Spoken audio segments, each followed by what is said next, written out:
हां हम कोन से कैमरा लगे तो बसला भीतर को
Good morning. Let's start the Delhi current affairs discussion. To start with, the very start first topic is about the women empowerment.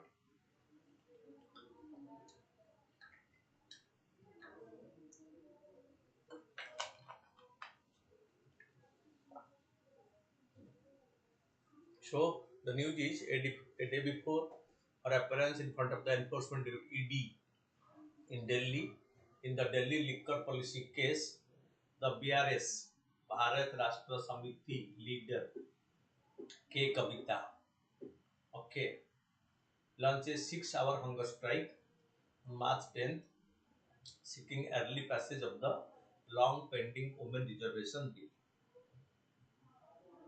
Okay,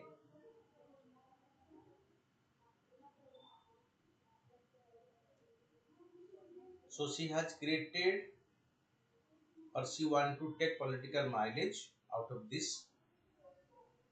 Okay, so when the ED knocked at her door in the Delhi liquor case where Manish Sisodia has been arrested and her name surfaced in this particular issue, so she undertook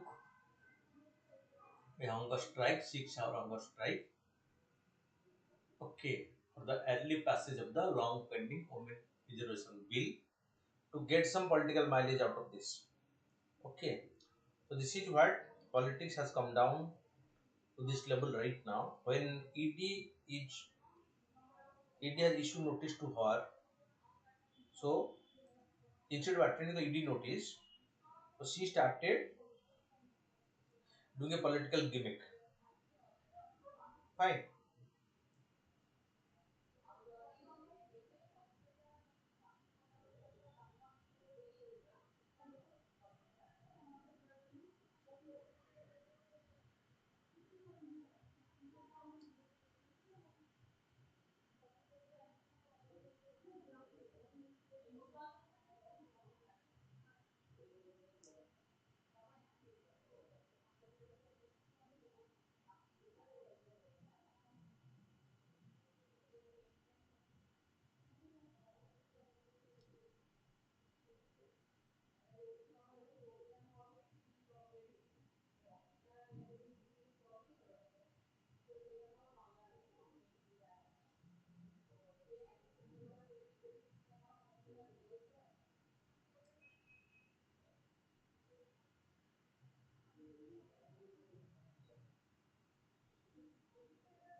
So the issue of reservation for women in politics can be traced back to the Indian national movement in 1931 in the letter to the British Prime Minister submitting the official memorandum jointly issue on the status of women in the new constitution by the three women liberties, leaders of the Begum Sahnawaz, Sarojini Naidu wrote, to seek any form of preferential treatment would be to violate the integrity of the universal demand of Indian women for absolute equality of political status.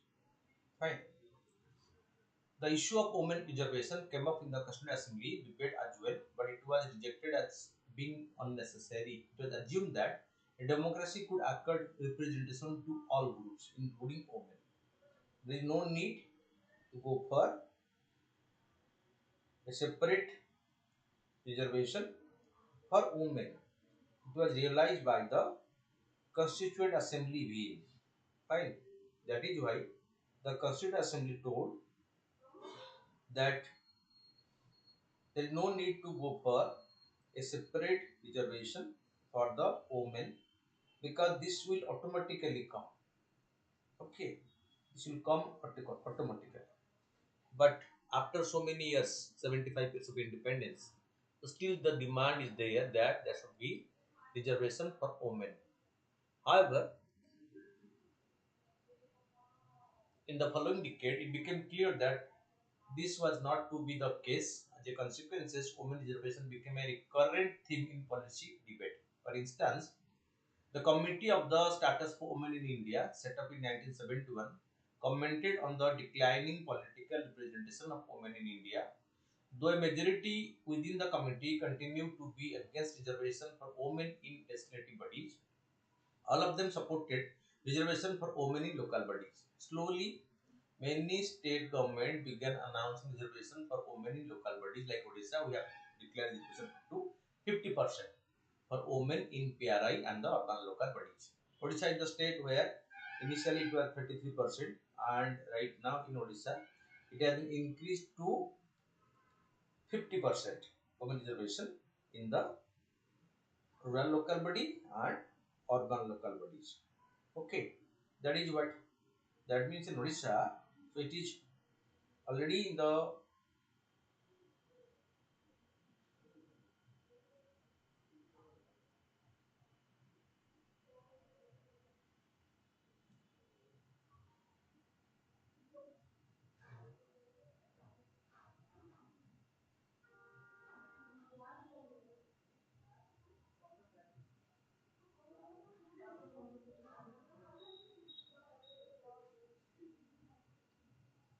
okay.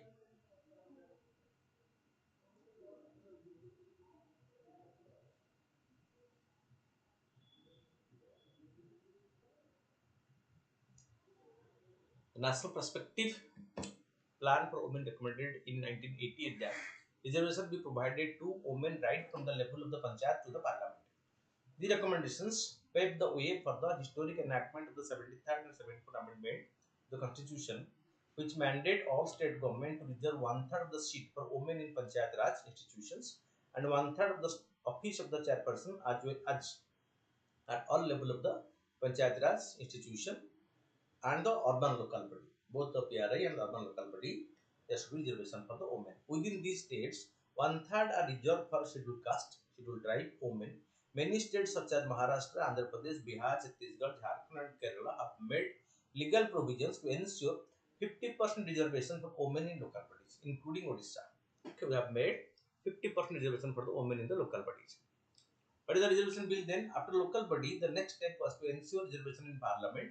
But this has been a difficult fight. The Women's Reservation Bill proposed to secure a reserved 33% per seat in the Lok Sabha and the State Legislative Assembly for women. It was first introduced in the Lok Sabha as the 81st Amendment Bill in September 1996 by the Devagowda-led United Front government. The bill failed to get the approval of the House and was referred to a joint parliamentary committee which submitted its report to the Lok Sabha in December 1996. Okay, in the same year, but the bill lapsed with the dissolution of the then Lok Sabha. In 1998, the Atal Bihari Vajpayee-led National Democratic Front government reintroduced the bill in the 12th Lok Sabha. After the new law minister M. Tambudi Rai introduced it, the RJD MP went to the well of the house, grabbed the bill and tore it to bit. The bill failed to get support and lapsed again. The bill was reintroduced in 1999, 2002, 2003. Even though there is support for it within the Congress, the BJP and the left party, the bill failed to receive majority vote. That means there is lack of consensus to get the support in the parliament for the passage of this women reservation bill. In 2008, the Manmohan Singh-led government, united to this balance government, tabled the bill in the Rajya Sabha and it was passed with 186 to 1 vote on March 9, 2010. However, the bill was never taken up for discussion in the Lok Sabha and lapsed with the dissolution of the Lok Sabha. At the time, the RJD and the JDU and the SP Samajwadi Party were in most vocal opponent. They demanded 30% reservation for backward groups within the 30% quota for women. That means reservation within reservation. This is the concept very popular then. But it's reservation within reservation, implying that 30% reservation for women should also include 30% within that for the backward groups. Led Sarath Jadhav infamously demanded to know how short-haired women could represent a woman in the rural areas. In 1914, the BJP promised 33% reservation for women in its manifesto and repeated the promise in its 2019 agenda. But there has been no movement from the government in this regard. What are the arguments for the bill? Proponent of the bill argue that affirmative action is imperative to better the condition of women since political parties are inherently patriarchal. Second, despite the hope of the leaders of the national movement, women are still underrepresented in parliament. Fine. Reservation proponent believe will ensure that women from a strong lobby in parliament to fight for issues that are often ignored.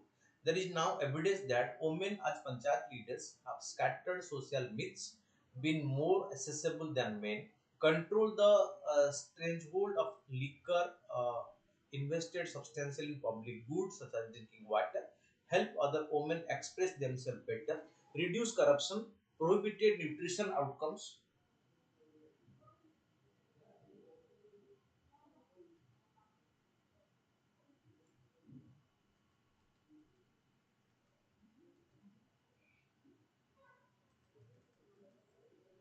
Okay, there is now evidence that women as panchayat leaders have started social media. Okay, then in states such as West Bengal, Rajasthan, while women leaders were often rubbed rubber stamp to their husband or father, which is called as the very popularly the concept developed the Sarpancha Pati, because when they are elected to the local bodies like the panchayat or the urban local bodies, in reality, what happened that their husband, father, or their brother, they became the sole representative on their behalf. Okay, so although they are elected, but in reality,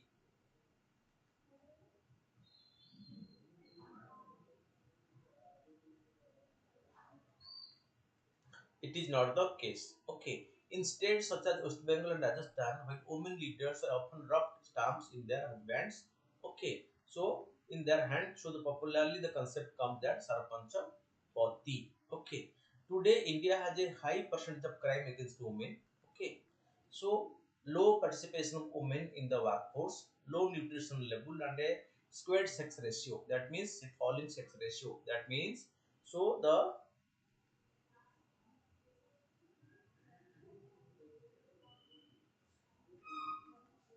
in this situation, the women empowerment is a must because although with rising literacy and economic condition, so the women that sex ratio, especially the child sex ratio, is on a falling trend in a country, which is not a good sign for a developed country. Okay, that is what.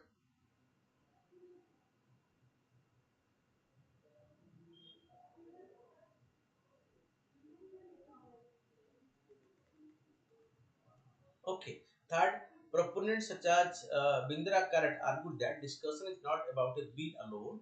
Okay, but about changing powerful interest in Indian politics. Okay, so Mindra Karat, who is a proponent of this bill, so she has very broadly told that it's not only the issue of giving reservation to the women, but something more. That means, so what?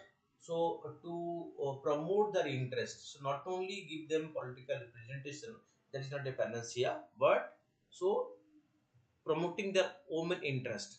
What is the argument against the bill? That opponent of the reservation for women, okay, okay, that the idea runs counter to the principle of equality enshrined in the constitution.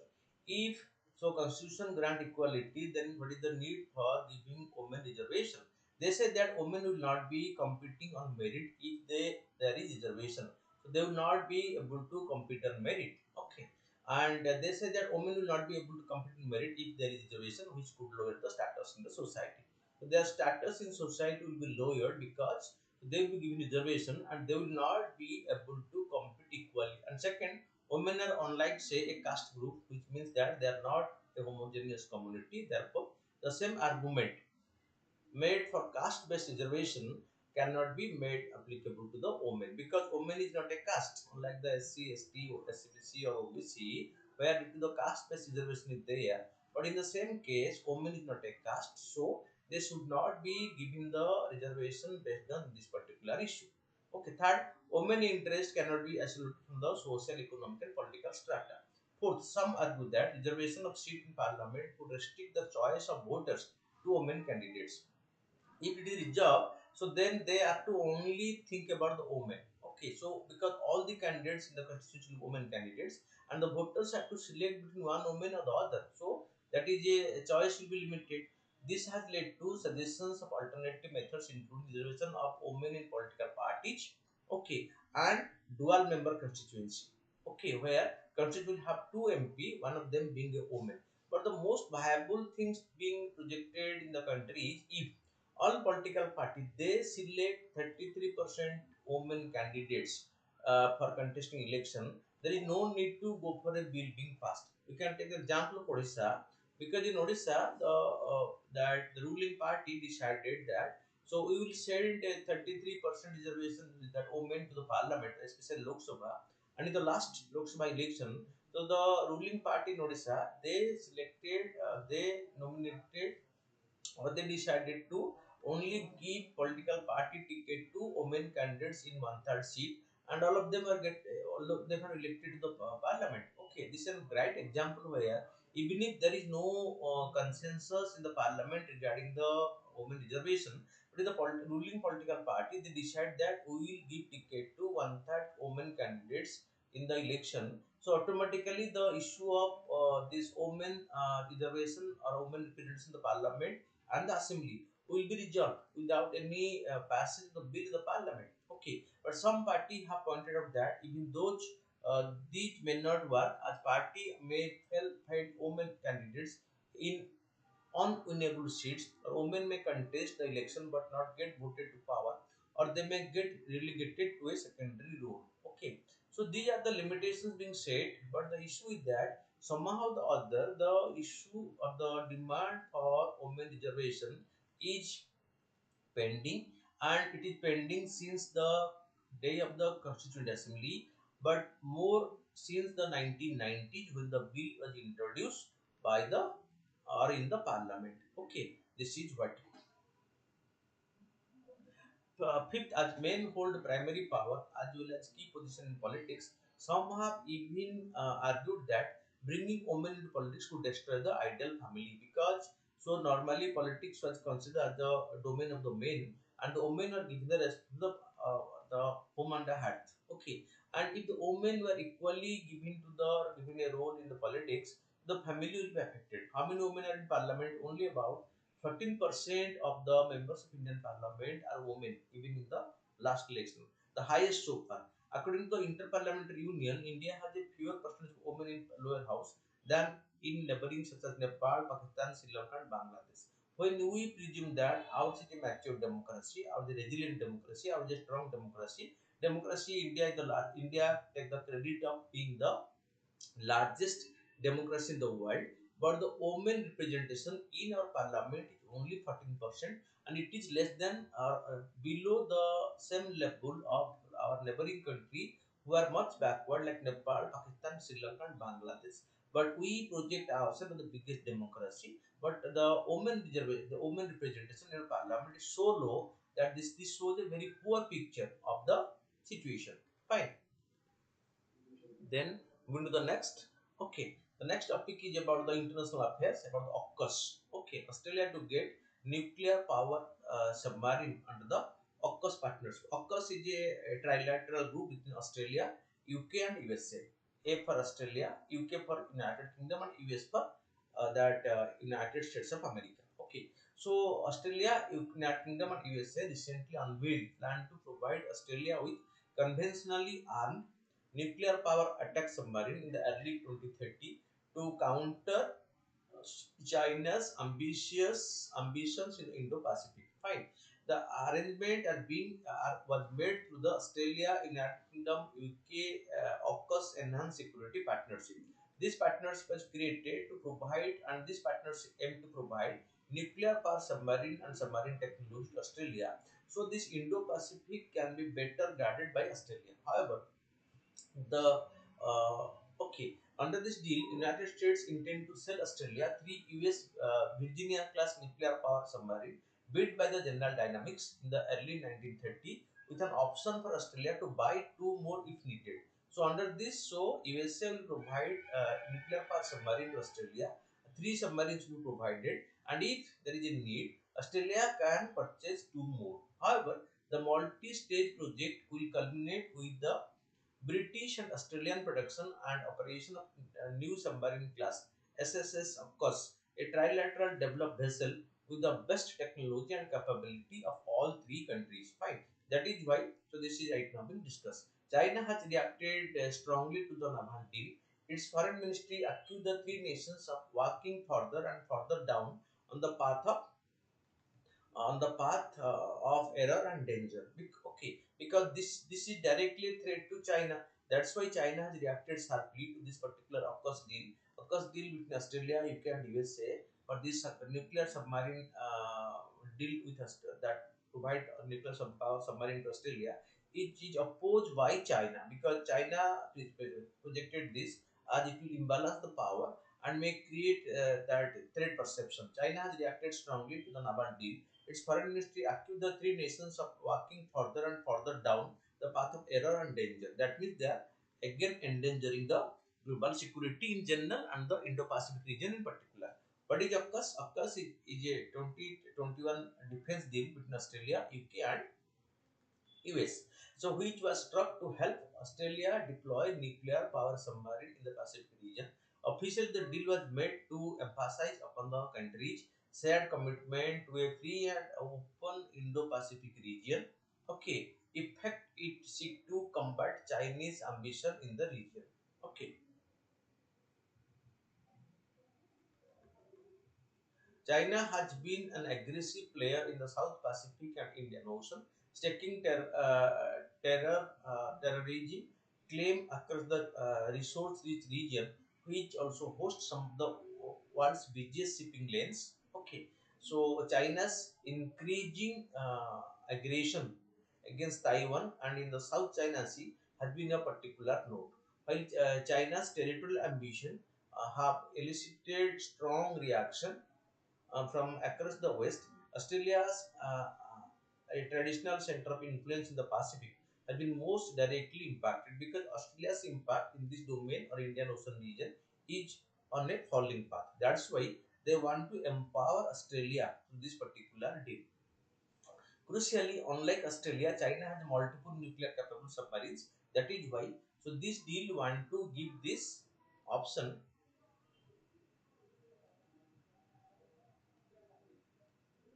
Okay, so through this deal, they want to get this option to Australia.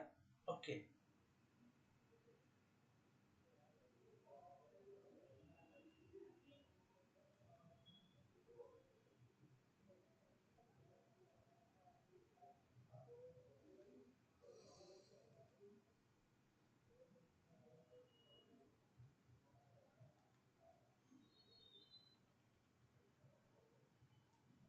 okay.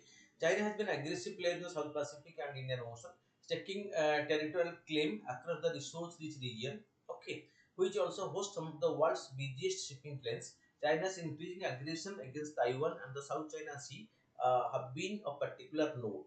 Okay, China has dispute in the South China Sea, East China Sea. Okay, in the East China Sea, it has with the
okay, so thus AUKUS partnership was signed to bolster Australia's naval heft in the region. The then Australian Prime Minister Scott Morrison at the time described AUKUS as a partnership where our technology, our scientists, our industry, our defense forces are all working together to deliver a safer and more secure region that ultimately benefits all. That is the AUKUS. Okay, and in fact, in effect, it released by the White House an optimal pathway for Australia to acquire nuclear power submarine while setting the highest nuclear non-proliferation was outlined. The plan involves a phased approach which will culminate in the production and operation of SSN AUKUS. The phases are embedded personnel and code visit. Beginning in 2023, Australian military and the civilian persons will embed with the US Navy, the US UK's Royal Navy, and within the country's submarine industrial base. This will accelerate the training and development of Australian personnel to handle nuclear power submarine in future. Submarine rotational forces, as early as 2027, UK and US plan to establish a rotational presence of one UK Astute class submarine and up to four US Virginia class submarine at the Hams Sterling near Perth in Western Australia to acquit the Australian naval person in the nuclear power submarine operation. Sale of US Virginia class submarine. Beginning in the early 2030, the US intend to sell Australia three Virginia class submarines with the potential to sell two more if needed. This will not only give Australia much needed experience in operating nuclear power submarine, it will also be a stopgap measure to shore up Australia's aging fleet of conventional submarine till the SSN AUKUS is inducted by Australia Navy in 2040. SSN AUKUS with the combination of the UK submarine design and advanced United States technology, the SSN AUKUS will be the future attack submarine of both Australia and UK. Both countries intend to build the submarine in their domestic shipyards before the end of this decade, with the UK expected to receive its first SSN occurs in the late 2030 and Australia expected to receive Okay, received the submarine in the early 1940s. Notably, while Australia will receive nuclear power submarine, these will not be equipped with nuclear warheads. The newly announced deal includes clear commitment to the country's respective nuclear non-proliferation obligations. The White House fact sheet said it is also includes commitment to improve infrastructure and industrial capacity as well as provisions for greater integration of the country's submarine forces, but these submarines provided to Australia will not be with or powered with the will be powered with the nuclear that will be nuclear power submarine, but they don't have any nuclear weapons with them. That means though no nuclear weapon will be held in those submarines, okay, and they will be only powered by nuclear power, okay, in comparison to the earlier diesel engines, diesel electric submarine, okay. Submarine may be diesel electric or nuclear power, and the diesel engine submarine will be replaced by the nuclear power submarines. How will the nuclear power submarine help Australia? Conventional diesel engine submarines have batteries that keep and propel the vessel underwater. The life of this battery can vary from a few hours to few days. While newer air independent propulsion submarine have additional fuel cells that increase the submarine's endurance, means stay inside the water. These are used only at the static time and can only be replenished in port. Both conventional and all sub need to come to the surface to recharge their battery using the diesel engine. That means the battery need to be recharged uses diesel engine, and for that recharging the submarine need to come to the shore. Fine, this is a tedious process because they are to be regularly to be brought to the shore for recharging the batteries, and the battery will power the submarine. Nuclear power submarine, on the other hand, have an internal nuclear reactor, giving them near infinity endurance to operate and stay submerged effectively. A nuclear submarine only needs to port surface when it is out of food and other essential supply for the crew. Typically, nuclear submarines are faster than conventional submarines because of the huge power of the atom. The nuclear power submarines are more powerful. That is why there is a demand to add more nuclear power submarine, okay, around the world. So this is also the demand in this particular context, that so this deal is going to add that nuclear power submarine to Australia as part of this dealing. Fine.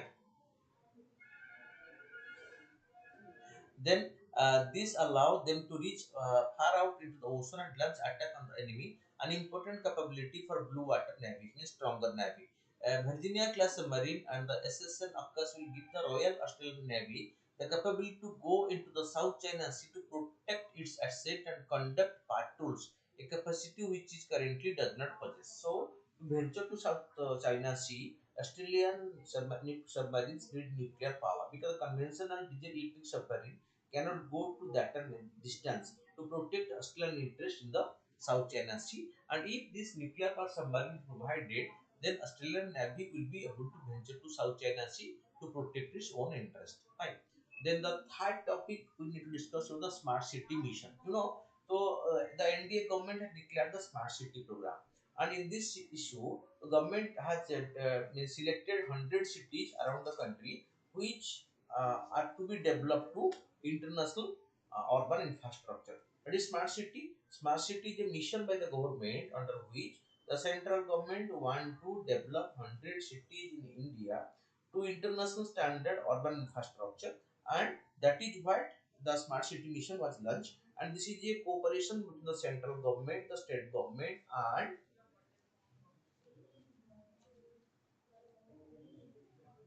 the local urban local bodies. So their cooperation will help them in accessing in arranging funds and launching those cities as the cities where this international standard urban infrastructures will be created for the benefit of the urban dwellers. Fine.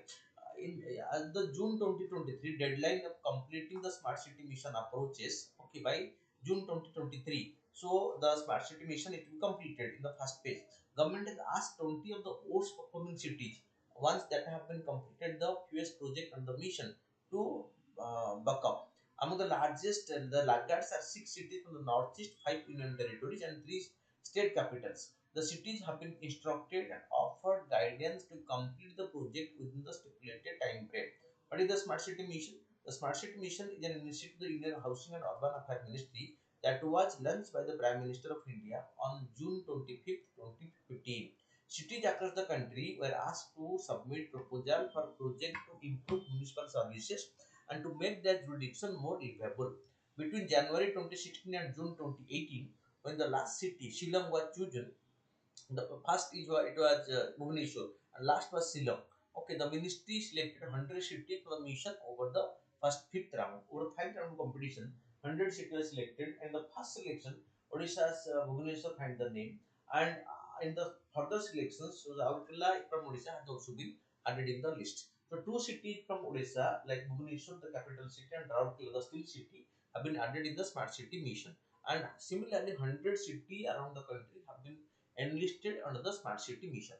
The projects were supposed to be completed within 5 years of the selection of the city, but in 2020, the ministry changed the deadline of all the city to 2023, which was earlier the deadline for Shillong alone. What kinds of projects were proposed?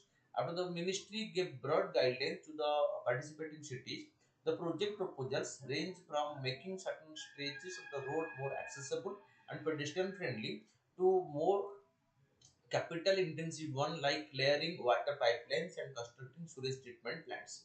All 100 cities have also constructed integrated command and control center to monitor all security, emergency and civic services like the Bhubaneswar Smart City command and control integrated command and control center. Okay, being operational in the capital city to monitor all emergency services. Okay, and security issues. Okay, because the smart city has got many CCTV cameras have been installed and the traffic management another issue are done through the uh, electronic way. Okay. All 100 cities have also constructed integrated command and control centers to monitor all security emergency and civic services. During the peak of the COVID-19 pandemic, these centers were converted into emergency response units by the many of these cities. Okay, because of this, it's well arranged technology used. What is the status of this project? As of 3rd March, 100 cities have issued work order of for 7,799 projects worth 1.80 lakh crore. The government told Parliament recently. Out of these, 5399 projects worth 1.20 lakh crore have been completed and the rest are going on. Only around 20 cities are likely to meet the July deadline. The rest will need more time. Cities selected in January and June 2018 have achieved 44% of the targets, while those selected in 2018 and the second round are not much farther ahead with 46% completion. Okay, that means the second selection list has further means progress faster than the first selection list. Shillong has completed just one of its 18 project proposals. So similarly in Bhubaneswar, so many proposals have been submitted and some have been completed. So this multi-stored parking lot, the road beautification, okay, traffic management, all these are right now being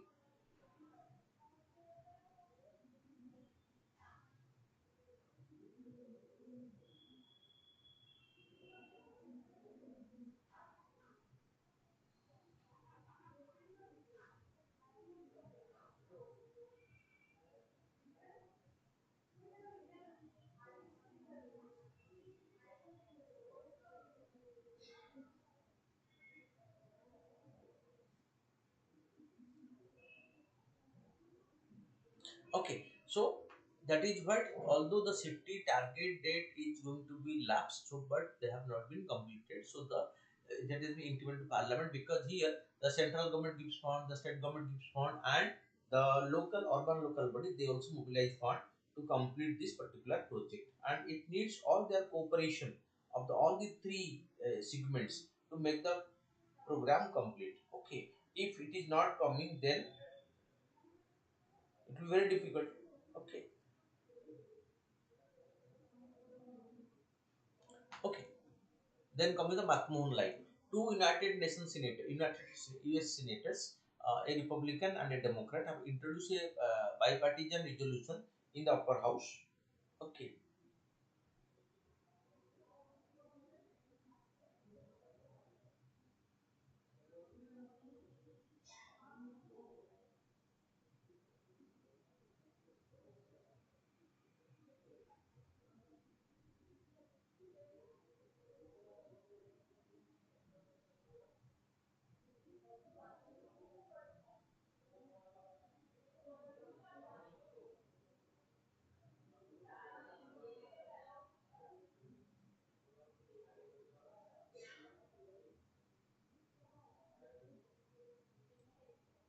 okay. So the resolution reaffirms India's well-known and established position that Arunachal Pradesh, which China tells as South Tibet, is an integral part of China.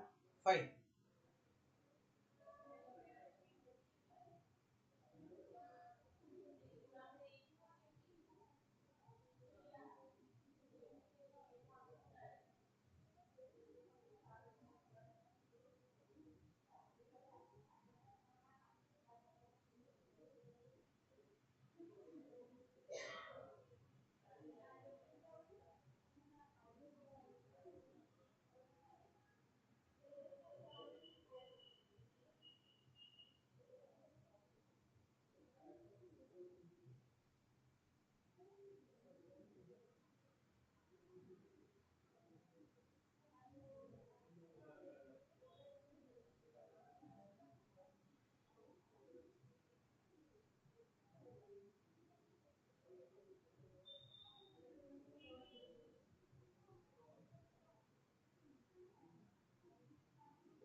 Okay. So the bill that the resolution reaffirms India's well-known and established position. Bill Hatteri and Republican junior senator added, at a time when China continued to pose grave and gathering threat to the free and open Indo-Pacific, it is critical for the United States to stand shoulder to shoulder with our strategic partner in this region, especially India. This bipartisan resolution expresses the Senate's support for unequivocally recognizing the state of Arunachal Pradesh. Okay.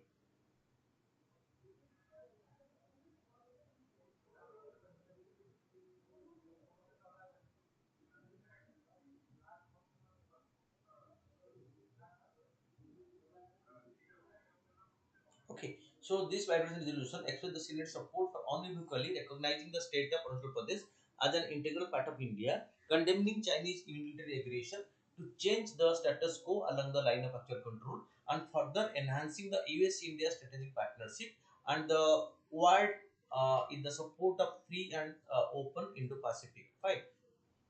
What have been created, okay, with Japan, Australia, India, and USA. Okay, what is the McMahon line? The McMahon line reserves the de facto boundary between China and India in the eastern sector. It especially represents the boundary between Arunachal Pradesh and Tibet from Bhutan in the west to Myanmar in the east. Yes.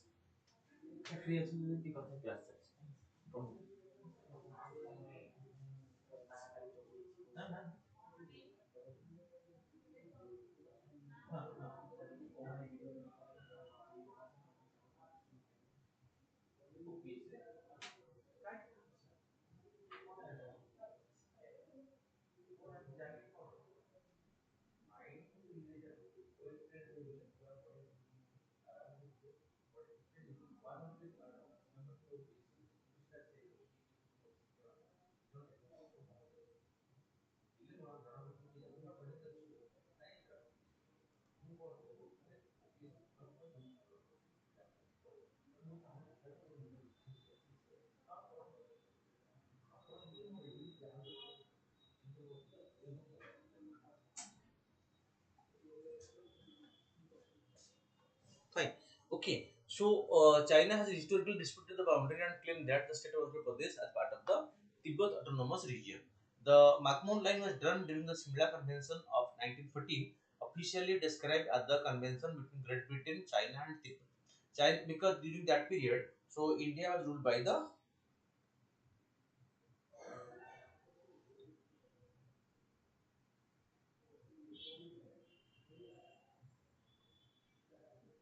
Okay, so the McMullen run during the Simla Convention. Okay, so because China was represented at that convention by the government of the Republic of China, not the present Chinese government, which was in power in the mainland from 1912 to 1949 before the communist takeover. When its leaders were driven to the island of Taiwan during the Civil War, that established the communist in Beijing and led to the proclamation of the People's Republic of China, which is right now. Okay, from the Republic of China to the People's Republic of China because communism came to China in 1949. Okay, and the previous rulers were driven to Taiwan. The McMahon line delimited the respective spheres of influence of Tibet and British India in the eastern Himalaya region in what is today's India's northeast and northern Myanmar. The border in this region was undefined prior to the signing of this convention. After the First Anglo-Burmese War, the British gained almost complete control over the Assam Valley. From here, the British expanded their influence outward in the predominantly tribal lands across the northeast. For long, these tribal lands acted as a buffer between British India and Tibet. By the time the 20th century dawned, Chinese influence over Tibet had significantly waned, and the British were wary about the Tibet falling into the Russian sphere of influence. In an effort to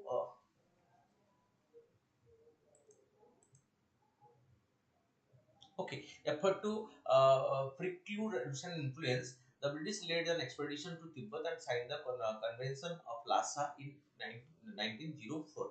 At the same time, alarm at Britain's growing influence in the region, China at the far end of the Queen's Rules also invaded, taking control of the southeastern Kham region. Notably, the Chinese campaign encroached upon the tribal regions north of the Assam Valley, pushing British officials to advocate extending British jurisdiction into the tribal territory because that area was taken over by China. What happened to the Simla Convention of 1913-14? The convention attempted to settle the questions of Tibet's sovereignty and avoid further territorial dispute in the region. The Tibet government in Lhasa was represented by its Plantonial means religious head. Okay, Plajo Dorjis Satra, the Britain by the Sir Arthur Henry McMahon, Foreign Secretary of the British India at Delhi. The Chinese plenipotentiary was Ivan Chen. The treaty divided the Buddhist region into the outer Tibet and the inner Tibet. The former could remain in the hands of the Tibetan government at Lhasa under the Chinese sovereignty, though China was not allowed to interfere in its internal affairs. The latter would be under the direct jurisdiction of the newly formed Republic of China. In its annexes, it also determined the border between China people and Tibet, as the Tibet and the British India. The latter of these newly decided boundary would later be called as the McMahon Line after the McMahon representative, the chief British negotiator of the Simla Convention of 1914. While a draft convention was agreed upon by all the three countries in April 27, 1914, China immediately repudiated it. That means China disputed it. China don't accept it and the agreement with which it is.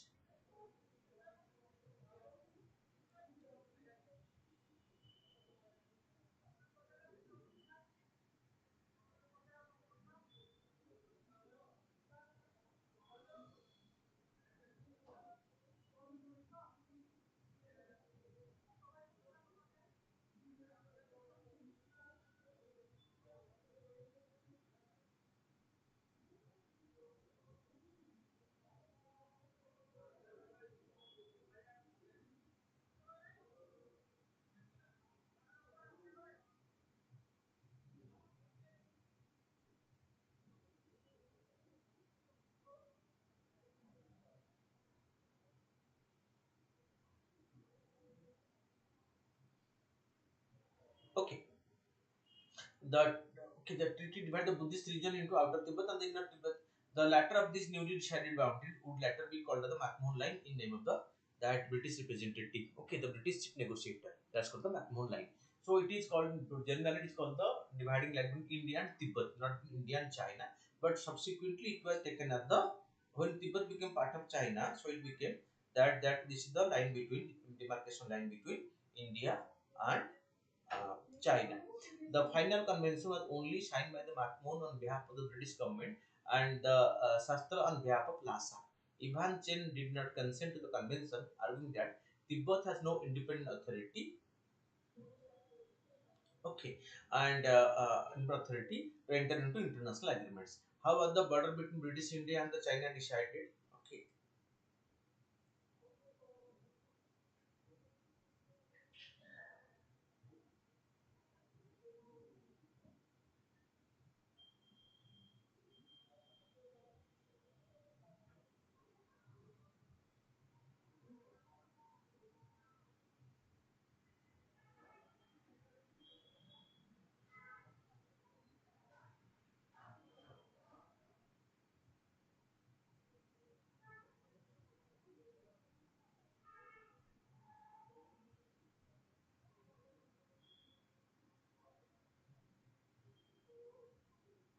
Okay, the 890-kilometer border from the corner of Bhutan to the Ishuraji Pass on the Myanmar border was drawn largely within Burma. Okay, right now Myanmar, but was drawn largely along the crest of the Himalayas, following the highest watershed principle. This principle considered to be the most logical way of drawing borders in mountainous region by the British basically.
Okay,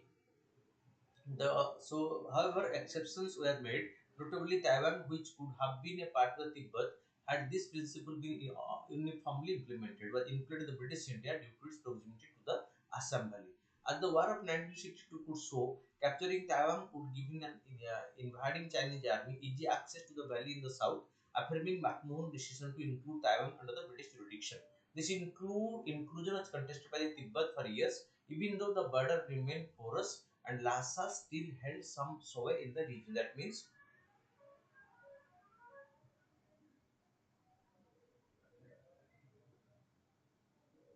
okay, what are the status of the McMahon line been since 1940? While there are disputes regarding the McMahon line from the very beginning, after the communists took over.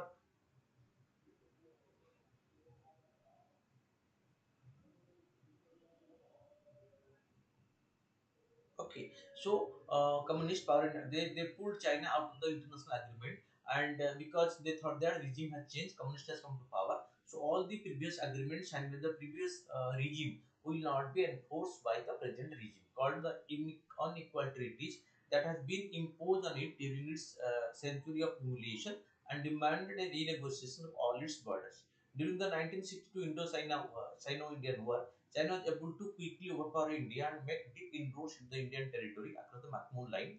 However, its forces retreated to pre-war position after the unilateral ceasefire was announced on November 2021. But the issue still remains between the two sides. Okay. Then coming to the question. Okay.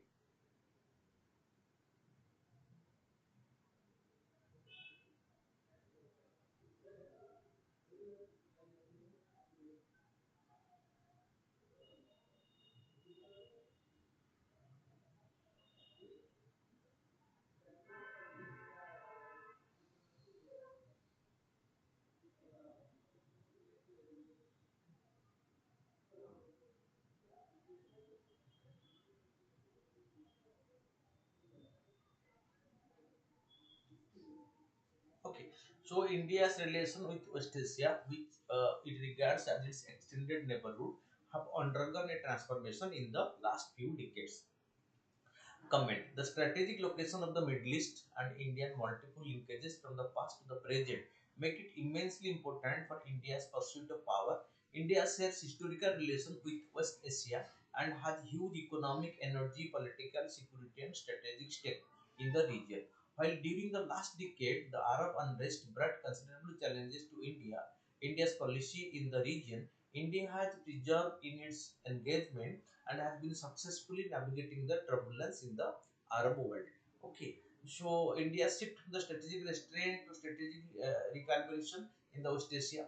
More strategically autonomous, India has managed a successful balancing act in a tripolar West Asia. Now, the restructuring of West Asia's geopolitical landscape has allowed India to engage with West Asian states with even less political maneuvering.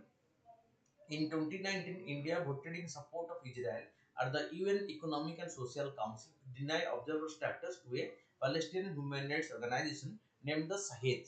Okay, the hyphenation of Israel and Palestine. Historical baggage over keeping Israel and Palestine hyphenated has ended. In 2017, the Prime Minister's visit to Israel led to the breaking of a decade-long self-inflicted embargo on Indian foreign policy. However, prior to the historic visit, India also hosted Palestinian President Mahmoud Abbas in a balancing act to reaffirm India's commitment towards the cause of the Palestinians. Okay, because India is already supported the Palestinians from the beginning, but right now also India became close with Israel because Israel is a major defense supplier to India. Okay,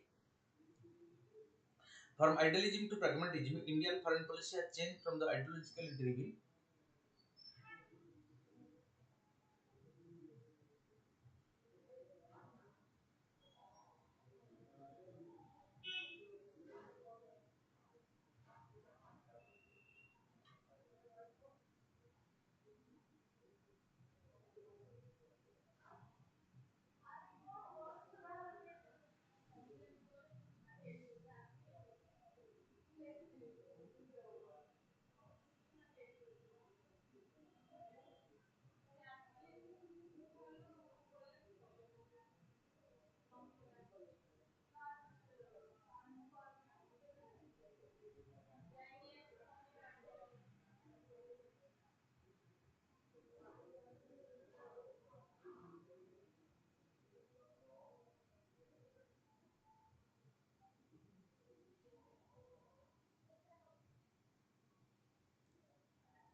Okay,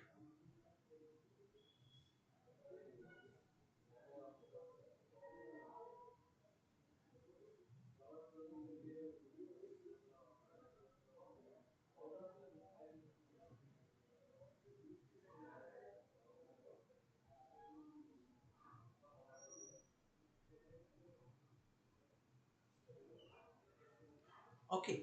So from relation with beyond hydrocarbon economy, India today is the world's third largest economy in per capita purchasing. Okay, power PPP terms as per the said by the World Bank. Okay. Saudi Arabia today is our fourth largest trade partner after China and US and Japan. United Arab Emirates has committed.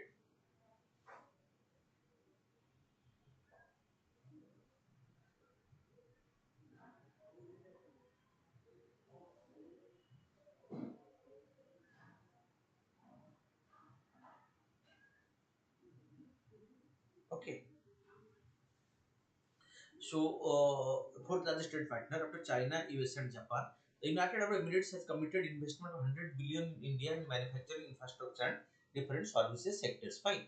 So, key trading partners of Gulf Arab countries. Over recent years, India has become a key trading partner of the Gulf Arab countries. India and the UAE have signed a comprehensive economic partnership agreement, allowing most of India's export duty-free access to the UAE. SEPA is expected to increase bilateral trade in goods, which currently stands at 60 billion annually, to up to 115 billion in the next 5 years. Okay.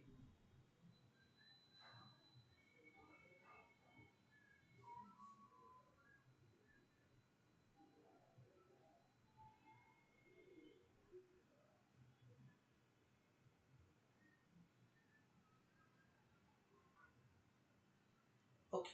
So, key trading partners, Gulf Arab countries. Over the recent years, India has become the very key trading partner of Gulf Arab countries.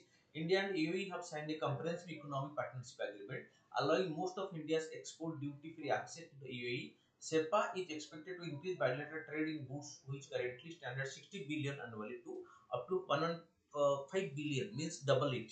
New defense cooperation with the US minimizing its security role in the Middle East. India is trying to fill the vacuum and increase its defense cooperation with the Gulf countries. India has strengthened defense, security, and strategic ties with several countries in the region. Indian forces have participated in various joint exercises with the military forces of the UAE, Saudi Arab, and Oman. INS Triton has docked at the Mina Salam seaport in Bahrain to participate in the international maritime exercise. Uh, Cutlass Express 2023, which is being held in the Gulf region. India and West Asia are working together to expand their cooperation in areas such as renewable energy, investment, technology, and agriculture. This is significant because USA is focusing more on Indo-Pacific region and China is increasing its presence in the region.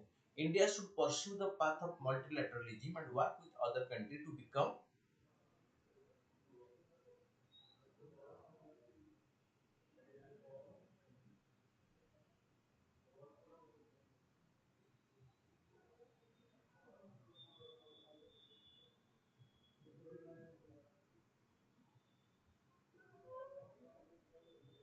Okay, so India and West Asia are working together to expand their cooperation in areas such as renewable energy, investment.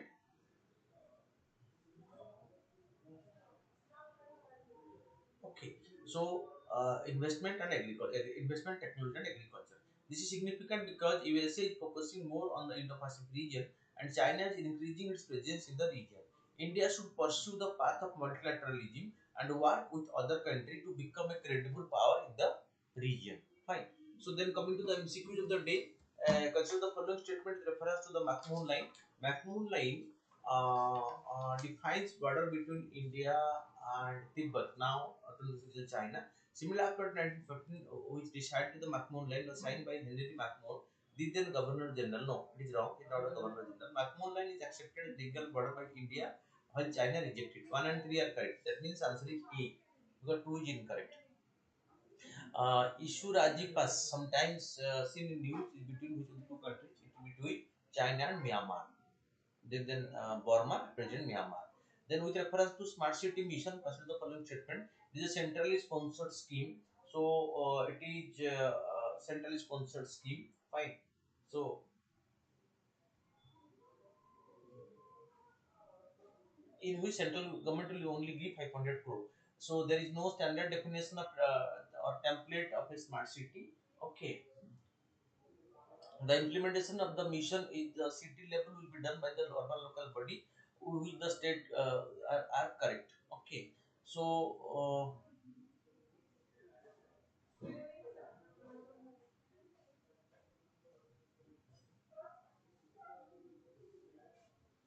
which are not, so there is error in the things which are incorrect. It should be incorrect, not correct. And 1 and 2 are incorrect. So answer will be B for this. 1 and 2 are incorrect. 3 is correct. Implement the local body. Fine. So with reference to separate, this will be created that you know that is a special purpose vehicle will be created. So INS Chakra was the first nuclear power submarine of India.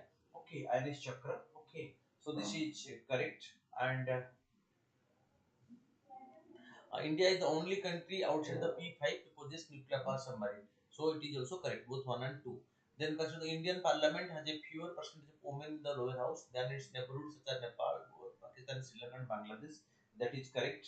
Okay. Then the in Panchayat seats are reserved for the scheduled caste, scheduled tribe women, but not for backward classes of citizens. So yes, reservation is for SC and women. So both 1 and 2 are correct. Then Osang Festival is celebrated. It is a celebration in Manipur. Fine. This it is so reference to INS 22B. It is ISRO's first nano satellite for Bhutan. So it's not correct. Fine. So the satellite could capture image of Bhutan for mapping. It is not nano satellite. It's a satellite, not nano satellite. So two is correct, one is incorrect. Then the term insoluble Persian blue, often mentioned in news related to it is used to remove certain radioactive material from the body after radiation exposure. So this is what this is the insoluble Prussian blue. Each answer is D for here. ALT Sarthi invited recently lunch by which of the following ministry organization? Lunch by the Niti Aayog. Okay, the think tank of the government on transformation of Indian to the international level. Then program of Niladri Nilayam and Ekamra Nilayam are in operation in city like Puri and Bhubaneswar in the state of Odisha related to which of the following? Related to the making the city beggar free, because begging is to be removed, and this being the capital city and the temple cities of the city and the holy city, capital temple city being Bhubaneswar and the holy city being Puri. So beggars are there. So the government plan to make these two cities beggar free, and these two schemes have been launched there to make the two city beggar free. Fine. So thank you for watching. Keep on watching regularly all the developments to enrich yourself. Thank you all.